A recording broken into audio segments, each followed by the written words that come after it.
Okay ဒီ comment လေးကမေးထားတော့ကြာပါပြီကျွန်တော်လည်းခုမှပဲပြန်ဖြေဖြစ်တယ်ပေါ့နော်ဆိုတော့ဦးလန်းချောင်းတန့်ရှင်းရေးအတွက်ဘာတောက်လို့ရလဲဆိုတော့ကျွန်တော်အဓိကတော့2မျိုးတောက်လို့ရမယ်ပထမတစ်ခုက probiotic ဆိုတဲ့ဆေးပေါ့နော် probiotic ဆိုတာကမြန်မာလိုဆိုရင်တော့အကျိုးပြုဘက်တီးရီးယားလို့ခေါ်တယ်ဒီကောင်တွေကဒီဘက်တီးရီးယားပိုးတွေဆိုရင်ပဲလူတွေကိုကောင်းကျိုးပြုတယ်။ကုညီပေးတဲ့ပိုးတွေလို့ပြောလို့ရတယ်။သူတို့ကဦးလန်းချောင်းထဲမှာနေပြီးသွားလို့ရှိရင်ဦးထဲမှာရှိတဲ့မကောင်းတဲ့အညစ်အကြေးတွေအမိုက်တွေကိုစားပေးတယ်ပြီးသွားလို့ရှိရင်ယောဂပိုးတွေဝင်လာရင်လည်းပြန်ပြီးတိုက်ခိုက်ပေးတယ်ပေါ့နော်။အဲ့တော့လူကိုကုညီပေးနေတဲ့ကောင်တွေလို့ပြောလို့ရတယ်။ဒီတော့ဒီ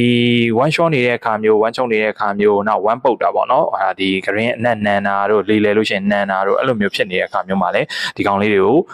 one တန်စိမ်းအနေနဲ့သုံးလို့ရတယ်ပေါ့နော်။အဲ့တော့နောက်တစ်မျိုးကကြတော့ fiber supplement fiber ဆိုတာကကြတော့အမြင့်ဓာတ်လို့ခေါ်တယ်။အမြင့်ဓာတ်ကကြတော့ဘယ်ရလဲဆိုတော့ကျွန်တော်ဟင်းသီးဟင်းရွက်တွေအသီးအနှံတွေစားလို့ရှိရင်ဒီဟင်းသီးဟင်းရွက်တွေရဲ့ဒီအထဲမှာပါတဲ့ cell wall လို့ခေါ်တဲ့ cell နေရံပေါ့နော်ဒီ cell နေရံလေးတွေကကျွန်တော်ရဲ့ဦးလန်းချောင်းကခြေဖြတ်လို့မရအောင်ဆိုတော့စားလိုက်တယ်ဆိုလို့ရှိရင်ဒီကောင်လေးတွေကအမြင့်တက်လေးတွေဖြစ်ဒီဥမာကြီးစီရောက်သွားတယ်အဲ့ဒီခါမှာဥမာကြီးမှာသွားပြီးတော့ဒီကောင်တွေကလှုံ့ဆော်တာဝမ်းသွားအောင်လို့လှုံ့ဆော်ပေးတယ်ဆိုတော့ဒီကောင်တွေများများစားပေးလို့ရှိရင်ဒါဝမ်းပုံမှန်သွားစေတယ်ပေါ့နော်ဒီ fiber တွေကိုမှအများကြီးထည့်ထားတဲ့ fiber supplement လို့ခေါ်တဲ့တောက်လို့ရပါတယ်အဲ့တော့ဒီ fiber supplement လေးတောက်မယ်ဆိုလို့ရှိရင်လည်းပုံမှန်ဝမ်းပုံမှန်သွားတယ်အဲ့တော့ဝမ်းတန်တယ်ပေါ့နော်ဆိုတော့